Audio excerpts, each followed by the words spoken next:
Okay guys, welcome to my channel again. Actually অনেক দিন হলো কোনো ভিডিও বানাইনি। আর এর আগে আমি বলেছিলাম কি ডাব্লিউবিসিএস এর না, এই যে ডাব্লিউবিসিএস এর অপশনাল পেপার কেমিস্ট্রি এটা নিয়ে আমি নেক্সট ডিসকাস করব। তো I think this is the time. তার কারণ হচ্ছে 2024-এর আর 25-এর হয়তো অ্যাডভার্টাইজমেন্ট বেরোবে এবছর শেষের দিকে। ওকে, জানুয়ারি ফেব্রুয়ারি করে হবে, আমি জানি না এক্স্যাক্টলি, বাট বেরোবে। আর ওটা প্রিপারেশন নিতে গেলে তোমাদেরকে এখন থেকে নিতে হবে। চলো এখন না বেরোক, কিছুদিন পরে বেরোক, যেমনই হোক না কেন, ও প্রিপারেশন এখন থেকে না নিলে কেমিস্ট্রির মতো সাবজেক্টে যারা অনেকদিন হলো কেমিস্ট্রি ছেড়েছো, it is very difficult to prepare at that level, so that you can place yourself in group A service. Okay, তো সেই জন্য আমার মনে হলো এবার চলো শুরু করি। অ্যাকচুয়ালি কিছুই বলার নেই, আমি বারবার বলছি, তোমরা সবাই মাস্টার ডিগ্রি করে তারপরে হয়তো কম্পিটিশন পরীক্ষা দিচ্ছ বা কেউ গ্র্যাজুয়েশন কমপ্লিট করেছো, তাদের ক্ষেত্রে তোমরা অলরেডি পড়েছো এসব, এমন কিছু কঠিন কোশ্চেন আসে না। ঠিক আছে, তো আমরা একবার দেখে নেবো যে কোন বই থেকে পড়লে ভালো হবে বা কোথা থেকে। আমার আমার আমার পার্সোনাল পয়েন্ট অফ ভিউ, এমন নন নেসেসারি কি সেই বইগুলোই পড়তে হবে বা সেটা না পড়লে হবে না। তোমাদের নিজস্ব রিসোর্স থাকতে পারে, যদি নিজস্ব রিসোর্স কারোর না থাকে বা হয়তো দেখা গেলো কিছু, তখন সেক্ষেত্রে তুমি আমার সাজেস্টিভ যে বইগুলো আমি বলবো সেগুলো ইউজ করো। আর বাকি তোমাদের যদি নিজস্ব যেসব রিসোর্স রয়েছে, ইফ দ্যাট ইজ সাফিসিয়েন্ট, দেন ভাই ইউজ ইউর ওয়েপন। তুমি কেন আমার কথা শুনতে যাবে, এটা হচ্ছে ফ্যাক্ট। ওকে, তো চলো দেখে নিই। আমরা জানি কেমিস্ট্রি অপশনাল পেপার দুটো পেপার থাকে, একটা 200+200 না, 400 করে। এবার এখানে ব্যাপার হচ্ছে এই প্রত্যেকটা 200 মার্কসেই তোমার ফিজিক্যাল, ইনঅর্গ্যানিক আর অর্গ্যানিকের কোশ্চেন থাকবে। ঠিক আছে, আর এটাই গ্রুপ এ বি সি করে ভাগ করা রয়েছে। ঠিক আছে, আমরা একবার দেখলে দেখলে বুঝতে পেরে যাবো। এই ভিডিওটা হতে পারে আমি এই টোটাল সিলেবাসটা ডিসকাশন আমি হতে পারে 2 কি 3টে ভিডিওতে করতে পারি, দেখা যাক যতক্ষণ টাইম লাগে। বেশি লেংদি করবো না, 15 থেকে 20 মিনিট, তারপরে যেটুকু হবে হবে, নাহলে পরে নেক্সট ভিডিওটা। ওকে, চলো এই দেখো, গ্রুপ এতে যে সব টপিকগুলো রয়েছে তার মধ্যে হচ্ছে তোমার অ্যাটমিক স্ট্রাকচার 1 নম্বরে। এবার অ্যাটমিক স্ট্রাকচার হচ্ছে প্রচুর সোজা এবং বহুত জানা একটা জিনিস আমাদের, এই উচ্চ মাধ্যমিক থেকে রয়েছে এর মধ্যে সবগুলো। তার মধ্যে এটা আমি যে বই থেকে পড়েছিলাম সেটা হচ্ছে আমাদের অসীম কুমার দাস, একে দাস স্যার হচ্ছে তোমার বিশ্বভারতীর ফ্যাকাল্টি ছিলেন, এখন রিটায়ার করে গেছেন। তখন আমি যে সময় পড়েছিলাম এর ভলিউম 1 অ্যান্ড ভলিউম 2 দুটো ভলিউম ছিল। এখন হয়তো অনেকগুলোই ভলিউম, আমি জানি না এক্স্যাক্টলি, বাট একবার তোমরা চেক করে নিও। যদি কলেজ স্ট্রিটে গিয়ে পুরানো 1-2 ভলিউম পাও তাহলে ভেরি গুড, ওইটুকু পড়লে হয়ে যাবে। বাকি 4-5টা ভলিউমে অনেক কিছু আছে, তোমাকে বাচ্চা দিয়ে পড়তে হবে, এটুকু ব্যাপার আর কি। এই Bohr theory of hydrogen atom, Moseley's experiment, Heisenberg uncertainty principle. আচ্ছা, এরপরে এইটুকু যদি বলে দিই আমি, এই তারপরেরটুকু এই Schrodinger wave equation, interpretation of wave function, particularly non dimensional box, আর quantum number of hydrogen wave function, আর শেপ অফ এসপিডি অরবিটাল। এইটুকু তুমি এর ভলিউম 1-এও পেয়ে যাবে। কিন্তু বেটার হচ্ছে যে কোনো একটা কোয়ান্টাম, আমরা যেটা পড়েছিলাম ফিজিক্যাল কেমিস্ট্রিতে, যে কোনো একটা কোয়ান্টামের ইকুয়েশন বই থেকে বা তোমাদের কোয়ান্টামের নোট থেকে সোডিঙ্গার ইকুয়েশন, এই function interpretation, particular non dimensional box আর quantum numbers and of hydrogen wave function, এইগুলো তুমি ফিজিক্যাল থেকে পড়ে নিও।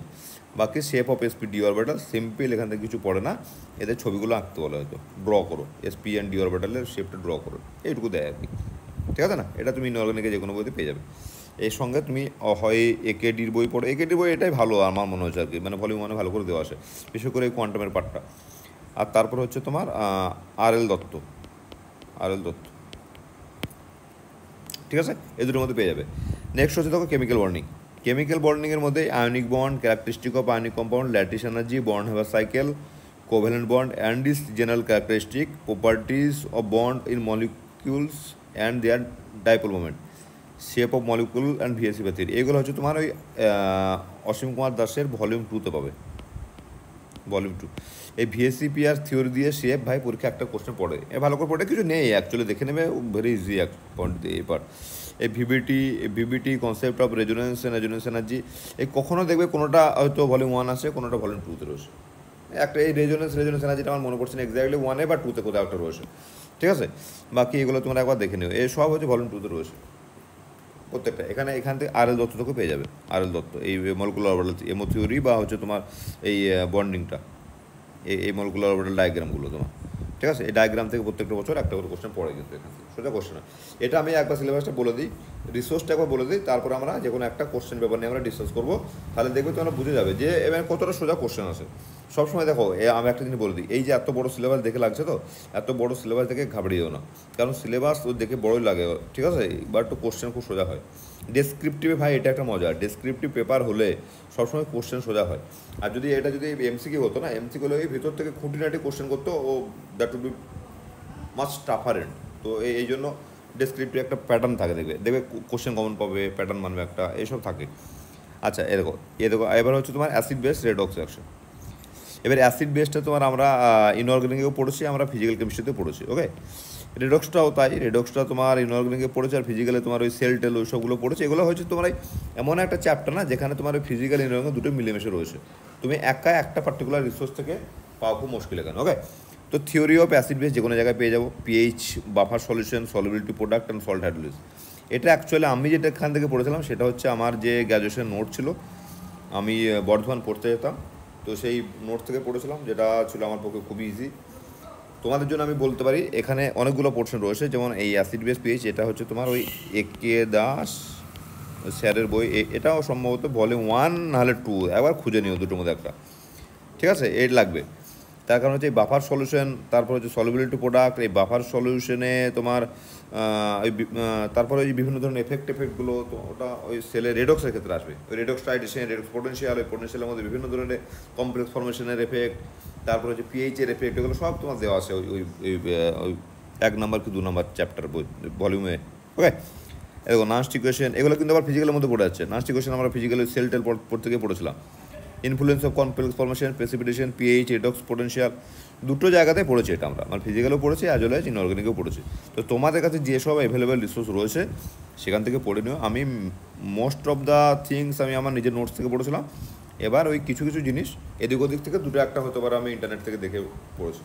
আমার কাছে প্র্যাকটিস করার নোট তো নয়, প্র্যাকটিস করেছিলাম নিজে নিজে, হয়তো কিছু কিছু কপি টপি এদিক ওদিক থাকতে পারে, পরে দেখা যাবে যদি সেরকমভাবে কোনোভাবে কিছু করা যায় তখন I will try to share.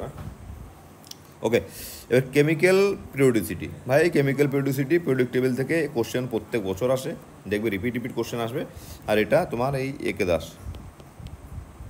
এটাও একে দাস ভলিউম 1 বা 2, আর সঙ্গে তোমরা আর এল দত্ত একবার দেখতে পারো, ঠিক আছে। এই দুটো বই রাখো। আর হচ্ছে তোমার আর সরকারের ভলিউম 2টা, আর সরকারের ভলিউম 2 এইটা আসবে পরে, এখন নিয়ে আসছে না, এটা যখন কোঅর্ডিনেশন কেমিস্ট্রি বা ওই মেটাল কমপ্লেক্স ফর্মেশন বা হচ্ছে অর্গানোমেটালিক্স থাকবে তখন ওইটা আসবে, তখন বলে দেবো আমি। তাহলে এখানে এগুলো একবার দেখে নিও, এই effective nuclear charge, screening effect, এই জায়গাটা আমি পড়েছিলাম আরএল দত্ত থেকে, ঠিক আছে। এই স্ক্রিনিং এফেক্টে প্রত্যেক বছর দেখেছি আমি, দেখবে তুমি, আমি যদি কোশ্চেন অ্যানালিসিস করি কখনো দেখিয়ে দেবো যে এই স্ক্রিনিং এফেক্ট আর স্ল্যাটার্স রুল এই অ্যানালিসিস করে প্রত্যেক বছর একটা দুটো কোশ্চেন দেয়, ঠিক আছে। এই খুব সোজা জিনিস, একবার শুধু জেনে নিতে হবে কী করে করতে হবে। ওই যে শিল্ড এফেক্টটা একবার জেনে নিতে হবে যে কীভাবে কী হয় না হয়। ওকে, ঠিক আছে। আর এই বাকি তো কিছু নেই সেরকম। আচ্ছা, কম্পারেটিভ স্টাডি অফ হাইট, হ্যাঁ এই জায়গাটা হচ্ছে তোমার আর সরকার থেকে পড়েছিলাম, আর সরকার ভলিউম 2। এবার এইগুলো হচ্ছে তোমার এই B2H6 এসেন্স, এগুলো থেকে খুব সিম্পল কোশ্চেন পড়ে যায় তোমার। ওই স্ট্রাকচার দিল, কিছু কমন স্ট্রাকচার হবে আর হবে, ওই একবার দেখে নেবো, দুটো একটা সিনথেসিসও দেয় মাঝে মাঝে, ঠিক আছে।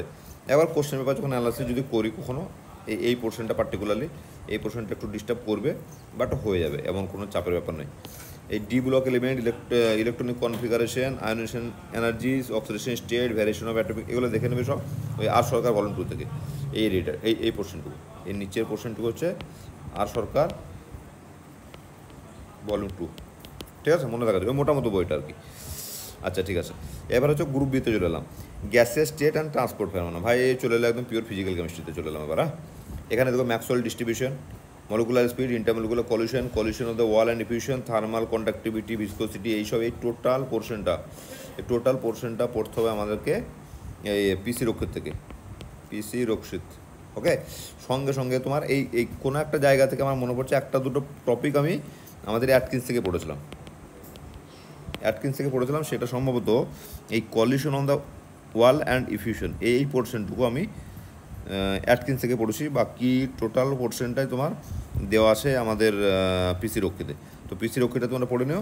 আর এই ইফিউশন আর কলিউশন অন দ্য ওয়াল, এটা মানে কোনো না কোনো সাল থেকে একটা দুটো করে কোশ্চেন আসতো সম্ভবত, ওই জন্য এইটুকু পার্ট আমি ছাড়িনি, আমি অ্যাটকিন্স থেকে পড়ে নিয়েছিলাম। তো দেখা যাবে পরে, এটা হয়তো যদি কোনো কোশ্চেনে দেখি আমি তোমাকে, যদি আমি I don't know whether I can continue are not, যদি সেরকম সময় থাকে বা কন্টিনিউ করতে পারি কখনো, বা যদি দেখি যে ঠিকঠাক অ্যামাউন্টের স্টুডেন্ট হচ্ছে তো আমি কন্টিনিউ করবো অন্যভাবে হয়তো, আই ডোন্ট নো। আচ্ছা, লিকুইড স্টেটটা একবার দেখো। লিকুইড স্টেটের হচ্ছে তোমার এই ভিসকোসিটি, ভলিউমিফিকেশন, তার টেম্পারেচার ডিপেন্ডেন্স, এগুলো সব হচ্ছে তোমার এদিকে সারফেস টেনশন, সারফেস এনার্জি, এই টোটালটা এই বিষয়টা বলবো আমি। এটা দুটো, এক তো পিসি রক্ষিত রয়েছে, আর একটা হচ্ছে তোমার কেএল কাপুর একটা বই আছে, KL Kapoor, KL Kapoor volume 1। KL কাপুরের ভলিউম 1-এ তোমার এই gaseous state and transport phenomena as well as liquid state as well as solid state, এই তিনটেই আছে কেএল কাপুর ভলিউম 1-এ। ওকে, তো কেএল কাপুর ভলিউম 1 খুব ভালো বই, ওই বইটা একবার দেখে নিই, ওই বইতে খুব ভালো করে দেওয়াও আছে, আমি কিছু কিছু জিনিস পড়েছিলাম ওখান থেকে, ঠিক আছে না। বিশেষ করে তোমার এই সারফেস টেনশন হয়ে গেলো, ভিসকোসিটি হয়ে গেলো, তারপরে এই কন্ট্যাক্ট অ্যাঙ্গেল, এই ইন্টারফেশিয়াল টেনশন, ক্যাপিলারি অ্যাকশন, এই ল্যাপলাস ইকুয়েশন থেকে কোশ্চেন আসে, দেখবে এখান থেকে প্রত্যেক বছর একটা একটা করে কোশ্চেন আসে, সোজা সোজা কোশ্চেন আসে, শুধুমাত্র যোগ বিয়োগ করলে হয়ে যাচ্ছে এরকম টাইপের কোশ্চেন, নিউমেরিক্যাল প্রবলেম আসে। তো এটা কেএল কাপুর থেকে পড়তে হবে ভাই। এই দুটো জিনিস একবার, এই দুটো জিনিসের জন্য আমি বলবো, এই পার্টিকুলার এইটুকু জিনিস আমি শুধু পড়েছিলাম অ্যাটকিন্স থেকে, আর বাকি হচ্ছে পিসি রক্ষিত আর হচ্ছে তোমার কেএল কাপুর, ঠিক আছে। এই সলিড স্টেট পর্যন্ত টেকনিক্যালি সলিড স্টেট পর্যন্ত হয়ে যাবে। সলিড স্টেটটা তুমি পিসি রক্ষিত থেকে পড়ে নিতে পারো, বাকি কেএল কাপুর খুব ভালো করে দেওয়া আছে। কেএল কাপুর এই তো সব দেখে নিও একবার, কেএল কাপুরটা একবার দেখা জরুরি আর কি। আর একটা কথা আমি বারবার বলে দিচ্ছি, এই বইপত্র দেখে ঘাবড়ে যাওয়ার কিছু নেই, পড়তে হবে। যদি পড়তে তুমি যদি একে টাইম দাও, এ তোমাকে কিন্তু এই গ্রুপের সিটটা দেবে, মাথা রেখো। আদারওয়াইজ অপশনাল পেপার ভালো না করলে গ্রুপেতে ভাই পাওয়া যাবে না, অ্যাজ সিম্পল অ্যাজ দ্যাট। আমি এর আগে অনেকবার বলেছি, এবার বলছি, আবার একটা কথা বলে দিচ্ছি, যদি যদি অপশনাল পেপার ভালো করো, তোমার ওই বাংলা ইংরাজি মাঝের একটা পেপার এদিক ওদিক টেড়ামেড়া হয়ে গেলেও তুমি চাকরি পাবে। Keep that thing in mind. যদি সব পেপার ভালো যায় তুমি এক্সিকিউট হবে বা ডিএসপি হবে, যদি কখনো কোনো একটা খারাপ টারাপ যায়, যাই হোক কোথাও না কোথাও গ্রুপেতে প্লেস হবে। আর যদি অপশনাল পেপার খারাপ যায় তাহলে ভাই তখন গ্রুপ বি সি ডি কিচ্ছু হবে না, এটা হচ্ছে ঘটনা, ঠিক আছে। সিতে গ্রুপ সিতে চাকরি পাওয়া আরও বেশি কঠিন, মানে ওখানে প্রত্যেকটি পেপার ঠিকঠাক করতে হবে তোমাকে। গ্রুপ এতে আমি বলবো অপশনাল পেপার যদি কারো জানা থাকে গ্রুপে চাকরি পাওয়া খুব সোজা, দেন গ্রুপ সি অ্যান্ড ডি, এটা আমার পার্সোনাল পয়েন্ট অফ ভিউ। ওকে, তো নেক্সট হচ্ছে তোমার থার্মোডাইনামিক্স। এই থার্মোডাইনামিক্স তো ভাই এটাও আমি বলবো পিসি রক্ষিত পড়ো, আর সঙ্গে কেএল কাপুর, ঠিক আছে।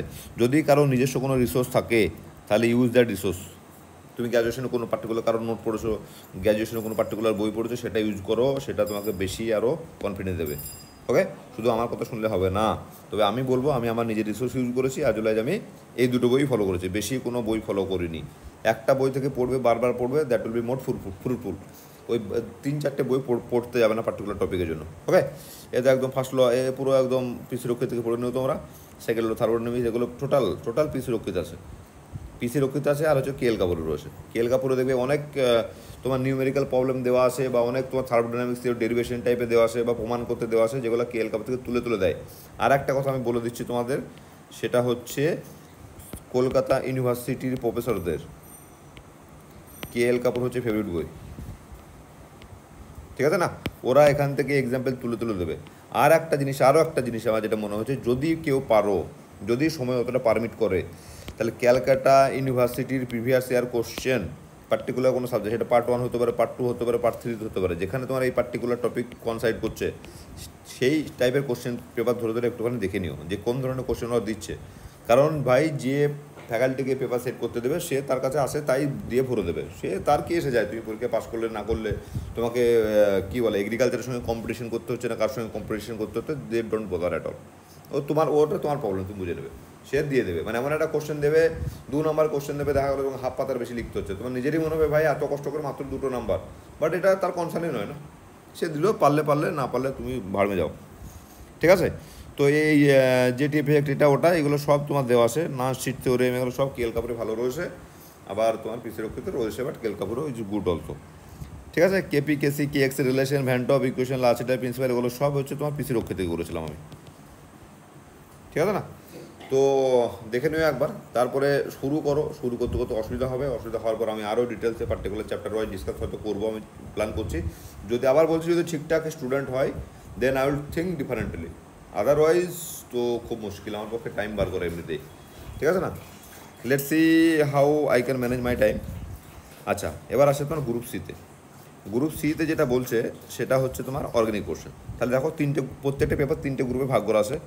গ্রুপ এটা মোস্টলি ইনঅর্গানিক, গ্রুপ বিটা হচ্ছে মোস্টলি তোমার ফিজিক্যাল, কোনো না কোনো চ্যাপ্টার দেখলাম ইনঅর্গানিক আর ফিজিক্যালের সঙ্গে মার্জ হয়ে যাচ্ছে কোনো কোনো জায়গায়।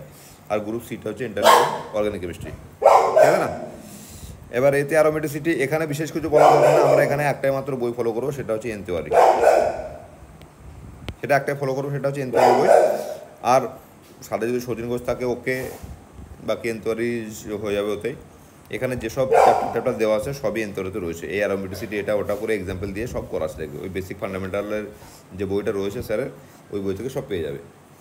স্টাডি অফ মেকানিজম, এখানে এগুলোও তোমার ক্রসওভার এক্সপেরিমেন্ট, এটা ট্রাফিক, এগুলো সব এই সব মোটামুটি দেওয়া আছে তাহলে এগুলো রয়েছে, ঠিক আছে? তো এগুলো যখন যদি পড়াই তখন এইভাবে আমি তখন টপিক ধরে ধরে আমি হয়তো বলে দেবো, বা বইতে আমি মার্ক করে দেবো যে কোন জায়গাতে থেকে এসছে, কত পাতা থেকে এসছে আমি বলে দেবো, মোটামুটি তোমরা পেয়ে যাবে। এমনিতে তোমরা জানো, তাও আমি একবার বলে দেবো যদি কারোর কাজে লাগে তো, ঠিক আছে না? এই রিঅ্যাক্টিভ ইন্টারমিডিয়েটস, জেনারেশন কী বলে, generation geometry, stability, reaction carbon, সবে পিরিয়ডিক্যাল, এটা ওটা। আর এইগুলোর মধ্যে সম্ভবত হতে পারে যে আমার এই যে এতে 2-4টে ভিডিও করাও আছে, হয়তো অনেকগুলো পেয়েও যাবে তোমরা যদি খোঁজো আর। তো বাকি তো ঠিক আছে, আমি তবে এই এর সঙ্গে সচিন ঘোষটার সঙ্গে রাখতে হবে, এস ঘোষ, ঠিক আছে? এন তিওয়ারি আর সচিন ঘোষ এই দুটো সঙ্গে রাখতে হবে, নাহলে হবে না। কারণ কিছু কিছু জিনিস দেখছি আমি আমার স্যারের সচিন ঘোষ এই এন তিওয়ারির বইতে নেই, যেগুলো সচিন ঘোষ। এখন আবার আরও স্যার বইটাকে মোটা করে করেছে কিনা জানি না, তবে সেই সময় ছিল না, একবার দেখতে হবে। তো নেই সম্ভবত সচিন ঘোষের জন্য পাশে থাকা ভালো। আচ্ছা, এখানে সাবস্টিটিউশন রিঅ্যাকশন এইগুলো যেগুলো রয়েছে কমন জিনিস, এগুলো তুমি সব বইতে পেয়ে যাবে, এনতরির বইতে পেয়ে যাবে, এইগুলো সবই হয়তো পেয়ে যাবে। তার মধ্যে হতে পারে একটা দুটো এই এটা ক্লেজেন রিঅ্যাকশন, ওকে, একটা স্টিভান্স রিঅ্যাকশন হতে পারে, একটা দুটো নেম রিঅ্যাকশন নেই বইতে, সেটা তো আমরা যে কোনো রিসোর্স থেকে দেখে নিতে পারি, বা হয়তো দেখা গেল আমি গুগলে সার্চ করে আমি শুধুমাত্র মেকানিজমটা জেনে নিলাম।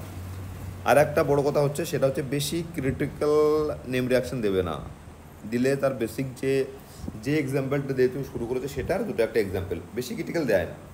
এবার 2-4টে দেবে, 2-4 টিপিক্যাল রিয়াজমেন্ট দেবে একটা সেটের মধ্যে, ও আমাকে ইগনোর করতে হবে, ভাই আমি 400-তে 400 অ্যান্সার করতে পারবো না, ঠিক আছে? এটা হবে না। তুমি যদি 100% প্রিপারেশন নিয়েও যাও, তাও 400-তে 400 অ্যান্সার তুমি করতে পারবে না। সে হতে পারে ল্যাক অফ টাইম, হতে পারে বা ল্যাক অফ কী বলবো, অনেক কিছু হতে পারে আর কি। হতে পারে পরীক্ষা হলে আমাকে একটু ভাবতে হলো, কারণ সায়েন্স তো ভাই, এ পুরো তো কমন পড়বে না, তোমাকে ভাবতে হবে, অনেক নিউমেরিক্যাল প্রবলেম আমাকে ভাবতে হবে, সেই সময় ভাবনা চিন্তা আসবে না, অনেক কিছু ঘটনা ঘটবে। ওকে, আচ্ছা, অর্গানিক স্পেকট্রোস্কোপি দেখে নাও। এখান থেকে যেটা দেয় না, সেটা হচ্ছে সিম্পল তোমার ওই 3-4টে ইউভির একটা ডেটা দেবে, একটা আইআরের ডেটা দেবে, একটা এনএমআরের ডেটা দেবে, দিয়ে বলবে স্ট্রাকচারটা কী হবে। সেই অ্যানালিসিসটা ম্যাক্সিমাম ক্ষেত্রে দেয়, দেখবে যখন কোশ্চেন পেপার অ্যানালিসিস যদি করি তখন দেখতে পাবে তুমি এরকম ধরনের কোশ্চেন। তো এখানে আমি কি বলি, সচিন ঘোষের বইতে যে বেসিকটা রয়েছে ওটা তো রয়েছে। আর টেনএমআরের জন্য সেরকম বই তো আমি কিছু পড়িনি। তো হ্যাঁ, একটা বই রয়েছে, ক্লেডেনের একটা বই রয়েছে, জোনাথন ক্লেডেনের একটা বই রয়েছে, বইটা থাকলে ভালো হয়, না থাকলেও চলবে। ওই সচিন ঘোষের বই থেকে যেটুকু বেসিক রয়েছে সেটুকুতে হয়ে যাবার কথা, ঠিক আছে? আমরা 2-4টে যখন অ্যানালিসিস করবো তখন অ্যানালিসিস করে বুঝতে পারবো, যদি দেখি যে না হচ্ছে না তখন ভাবা যাবে, ঠিক আছে? তো এই হয়ে গেলো পেপার 1। আর বাকি আমার মনে হচ্ছে এইটুকু থাক। ওকে, পেপার 2টা আর একটা ভিডিও করবো তখন আমরা দেখবো। এখন কথা হচ্ছে যে আমি কিভাবে, যদি আমি ঠিকঠাক স্টুডেন্ট পাই, তাহলে আমি আবার ভাবনা চিন্তা করে দেখবো কীভাবে নতুনভাবে শুরু করা যায়। আর যদি দেখি বেশি লোকের ইন্টারেস্ট নেই, কারণ হচ্ছে দেখো ভাই, it is quite obvious, chemistry নিয়ে বেশি ক্যান্ডিডেট থাকবেন এটা আমি জানি। এটা যদি এগ্রিকালচার হতো বা অন্য কিছু হতো, সাইকোলজি হতো, তাহলে বেশ ঠিকঠাক একটা অ্যামাউন্টের স্টুডেন্ট হতো। তো বাট বাকি এটা হবে না, কোয়াইট অবভিয়াস। এনিওয়ে, চলো দেখা যাক। তবে আমি এটুকু বলবো, যারা এর আগেও আমি বলেছি, এখন আমি আবার বলছি, যারা কেমিস্ট্রির ব্যাকগ্রাউন্ড, যারা কেমিস্ট্রিতে গ্র্যাজুয়েশন করেছো 3 বছরের জায়গায় 4 বছর লেগেছে কি 5 বছর লেগেছে, যাদের সঙ্গে কেমিস্ট্রির সম্পর্ক খুব একটা ভালো নয়, কেমিস্ট্রি ছেড়ে দিয়ে বাকি অন্য কিছু অপশনাল পেপার নিতে গিয়ে প্লিজ থিঙ্ক টুয়াইস। তার কারণ হচ্ছে শুধু মাত্র সিলেবাস থেকে ভয় করার কোনো যুক্তি নেই। কোশ্চেন কিন্তু অন্য কথা বলে, কোশ্চেন তোমাকে অলওয়েজ হেল্প করবে। আর এখানে আর একটা জিনিস মাথা রাখবে, 200-র মধ্যে যদি তুমি 160 অ্যান্সার করতে পারো, 160 যদি অ্যান্সার করতে পারো ঠিকঠাক, তুমি এখানে আরামসে 140-এর কাছাকাছি একটা নাম্বার পাবে। ঠিক আছে, 160 অ্যান্সার করলে 140-এর কাছাকাছি নাম্বার হবে। 140 মাল্টিপ্লাইড বাই 2 সমান হচ্ছে 280। আমি জানি 280টা খুব ভালো নাম্বার কিছু নয়, কিন্তু ভাই অনেক পেপার অনেক সাবজেক্ট প্রচুর পড়ে 280 পাওয়া যায় না, এরকম বলতে পারি। আর 160 পেতে গেলে বিশেষ কিছু কষ্ট তোমাদের করতে হবে না, ঠিক আছে। এটা আরামসে তোমার 180-তে নিয়ে যাওয়া যায়, 170 থেকে 80-তে নিয়ে যাও। 170 মোটামুটি অ্যান্সার করলে, 170 থেকে 175 অ্যান্সার করতে পারলে তুমি 150 কাছাকাছি প্রায় পেয়ে যাবে, কারণ ফুল মার্কস দেয় কেমিস্ট্রিতে, ঠিক আছে। এটা আমি এর আগেও বলেছি, আমি আবার বলছি। তো কেমিস্ট্রি ছেড়ে অন্য কিছু অপশনাল নিতে গিয়ে দুবার একবার ভেবো। আর আমি কোনো অপশনালকে ছোটো বড়ো কোনোভাবে মানে দেখতে চাইছি না, কিন্তু একটা কথা মনে রাখবে, আমি অনেকের সঙ্গে কথা বলেছি যারা এইভাবে এগ্রিকালচারের দিকে ঝুঁকছে, কি এগ্রিকালচার অনেক সোজা, অনেক বেশি ক্যাপচার করা যায়। Keep one thing in mind কি এটা হচ্ছে একটা পরীক্ষা, হচ্ছে একটা এলিমিনেশন প্রসেস। ব্যাপারটা এরকম মোটেই নয় যে যারা এই পরীক্ষায় পাস করছে, যারা এক্সিকিউটিভ বানছে তারা এক্সিকিউটিভ যোগ্য, আর যারা পাস করছে পাচ্ছে না তারা এই বিডিওশিপ করতে পারবে না বা ডিএসপি হয়ে চাকরিটা করতে পারবে না। It's not like that. যে ছেলেটা গ্রুপ ডিতে পাস করছে, ইভেন যে ছেলেটা পিলি পাস করে মেনে পাস করতে পারছে না, সেরকম একটা ছেলেকেও দিলেও এই চাকরিটা তারা করতে পারবে, আমি ড্যামশিওর করতে পারবো। কারণ সেরকম কিছু করতে হয় না যে একমাত্র এত নলেজ টেস্ট করে তবে চাকরিটা দিতে হবে, ইটস নট লাইক দ্যাট। ব্যাপারটা যেটা হচ্ছে সেটা হচ্ছে ভাই মাত্র 30টা সিট আছে, 2 লাখ ছেলে ফর্ম ফিল আপ করছে, 30 জনকে নেবে পিএসসি, তাহলে কী করতে হবে? বাকিদেরকে বাদ দিতে হবে। ওই জন্যই এত তিকড়মবাজি, ঠিক আছে। এটা এত নম্বর পরীক্ষা দিতে হবে, ম্যাথ জানতে হবে, সায়েন্স জানতে হবে, হিস্ট্রি জানতে হবে, অপশনাল জানতে হবে, এসব তিকড়ম করা কারণ উদ্দেশ্য একটাই, কি তোমাকে এলিমিনেট করবে, ওই এলিমিনেশনের জন্যই। এবার কেস হচ্ছে সবাই যদি এগ্রিকালচার নিয়ে ভাবো যে এগ্রিকালচার খুব সোজা, তাহলে এলিমিনেট কাকে করবে? পিএসসিকে তো এলিমিনেট করতে হবে ভাই। সবাই যদি 300 করে পেয়ে যাবে এগ্রিকালচার পড়ে, তাহলে পিএসসি এলিমিনেট করবে কী করে? এটা হচ্ছে ঘটনা। তাই যে জিনিসটা সোজা সেটা সবার জন্য সোজা, যেটা কঠিন সেটা তুমি ভালো করে পারলে তবেই সেটা হেল্প করবে তোমাকে। আর আমরা দেখেছি আর কি, যদি হিস্ট্রি খোঁজো তুমি ডাব্লিউবিসিএসের, দেখবে একটা সময় একটা অপশনাল পেপারের সেই বাজার আছে, ঠিক আছে। আগে এই পালি ল্যাঙ্গুয়েজের বাজার ছিল একটা সময়, তারপরে অ্যানথ্রোপোলজি খুব বাজার গরম করেছিল, মাঝে দেখবে ওই সোসিওলজি, সাইকোলজি এরা খুব বাজার গরম করেছিল। এখন ভাই এগ্রিকালচারের বাজার চলছে। আর বাকি ফাঁকে থেকে তোমার এই ফিজিক্স, কেমিস্ট্রি, ম্যাথ এরা সবসময় কী ছিল, মানে ওই ক্রিকেট টিমে ছিল, পারফরমেন্স চিরকাল ভালো করতো, কিন্তু ওরা সেই টপার ছিল না কোনো দিন, তার কারণ সংখ্যায় কম না। কিন্তু তলায় যারাই এটা নিয়ে পরীক্ষা দিয়েছে তারা পাস করে গেছে টুকটাক করে, মোটামুটি এটা হয়েছে আর কি। তো আমি এটা বলবো বারবার যে যাদের গ্র্যাজুয়েশন ছিল, আর তো কয়টা অভ্যাস না, এটা এই সাবজেক্ট ফিজিক্স, কেমিস্ট্রি, ম্যাথটা আমি ছেড়ে দিলাম, কারণ ইঞ্জিনিয়ারিং ব্যাকগ্রাউন্ড থেকে লোকজন ম্যাথ নেয়। এই ফিজিক্স আর কেমিস্ট্রি স্পেশালি এই দুটো সাবজেক্ট যারা গ্র্যাজুয়েশনে একমাত্র পড়েছো বা মাস্টার ডিগ্রিতে পড়েছো, তারা ছাড়া অন্য কেউ নেওয়ার মতো জায়গাতে থাকে না, ঠিক আছে না। এটা তোমাকে টু ওয়ে হেল্প করবে আর কি। ইন্টারভিউতে একটা হেল্প করবে যে হ্যাঁ গ্র্যাজুয়েশন পড়েছো তুমি কেমিস্ট্রি নিয়ে, আবার তুমি কেমিস্ট্রি নিয়েই তুমি অপশনাল দিয়েছো, তো ওরা একটা ভালো চোখে দেখে। আর অপশনাল ছেড়ে দিয়ে অন্য কিছু অপশনাল নিলে ধরেই নেবে যে ভাই তোমার গ্র্যাজুয়েশন ঠিকঠাক ছিল না, বা তুমি সাবজেক্ট জানো না, এমনি টেড়ামেড়া করে পাস করে গেছো। এনিওয়ে ছাড়াও এসব বক করে লাভ নেই। অল দ্য বেস্ট, দেখা যাবে, তোমরা দেখছি আর কি করা যায়। Okay, thank you very much for watching this video. Thank you and all the best for your preparation.